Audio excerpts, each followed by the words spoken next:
Lesson 4. Design and Interiors. The Titanic was known as one of the most luxurious ocean liners of her time. She was equipped with a wide range of items and amenities to cater to the needs and comforts of the passengers. But not everyone had the same access.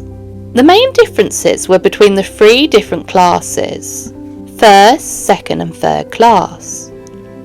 The first class had the most luxurious and elegant furniture made from high quality materials such as mahogany, oak and walnut. Their rooms were decorated with intricate carvings, gilding and upholstered fabrics, and they had beautiful items such as vases, sculptures and artwork. In the dining rooms, first class had the finest china, crystal glassware and silver cutlery. The tables were set with elaborate table settings and ornate serving dishes. The first-class cabins were furnished with high-quality linens, bed sheets and towels. They had feather mattresses and silk and satin bed covers. It really was the height of comfort.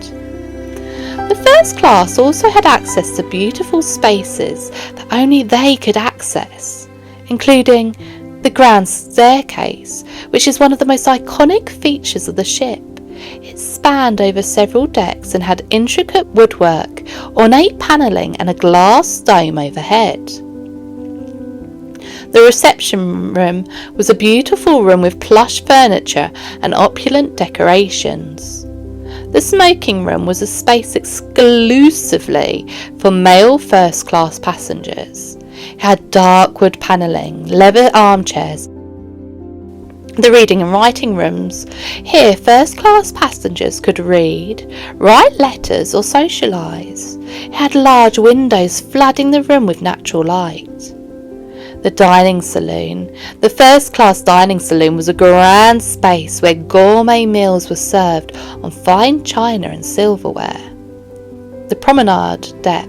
Here the first-class passengers had access to a spacious deck where they could stroll and enjoy the fresh air and ocean views.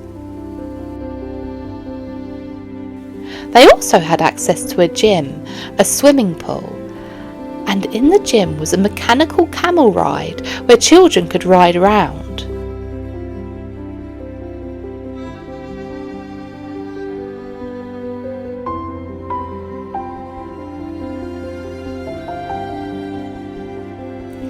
The second-class area.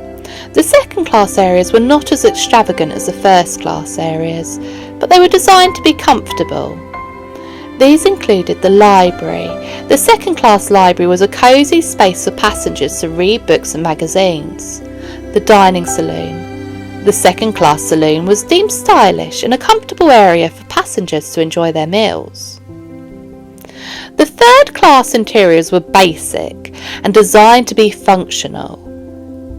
They still had general spaces where they could gather to socialise, play games and relax. The third-class dining room was a large space for passengers to enjoy their meals in a communal setting. Overall, the Titanic interiors were decorated in a mix of styles, including Edwardian, Georgian and Art Nouveau influences. The Titanic featured a variety of lighting fixtures throughout the ship. Chandeliers adorned the grand staircase, dining areas and prominent spaces. Electrical lighting was used throughout the ship, and the grand staircase electric light bulbs were designed to resemble flickering candles. Bedrooms. Like the rest of the ship, the comfort and luxurious quality of the Titanic bedrooms depended on which class ticket the passenger had. First class. Amongst first class, the bedrooms ranged from single cabins to large suites. They were elegantly decorated with high quality materials and furnishings, including plush pillows and satin covers. Many of the first class cabins had ensuite bathrooms with modern fittings including baths and showers. Some of the larger suites had multiple bedrooms, a private living room and their own private verandas. Furniture included wardrobes and storage spaces, for the passengers' belongings, writing desks, and some even had private dining areas, pianos, and fireplaces. They were provided with personalised service by stewards who were assigned to their cabins. These stewards would attend to the passengers' needs, make their beds, tidy their cabins, and deliver meals and drinks. Second-class bedrooms. The second-class bedrooms were smaller than the first class and more modest. These cabins varied in size and accommodated different numbers of passengers, most housing between 2 to 4 passengers in bunk beds or single beds. Some of the second-class cabins also had basins, but others had to share bathroom facilities, which would be located nearby but on the same deck.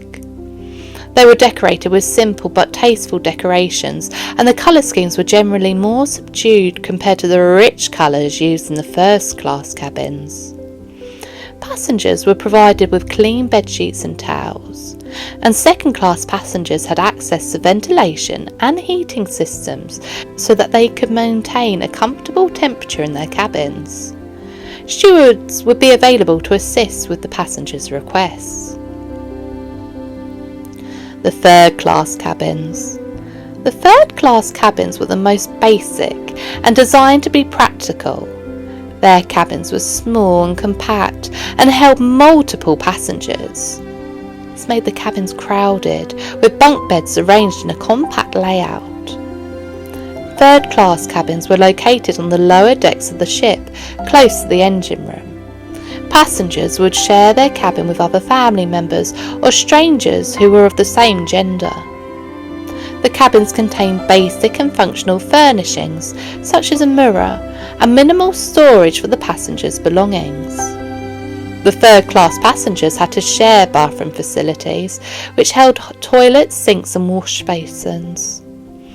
Although third-class passengers could be assisted by stewards, the level of personalised service and attention given was not as extensive as that provided to the first and second-class passengers.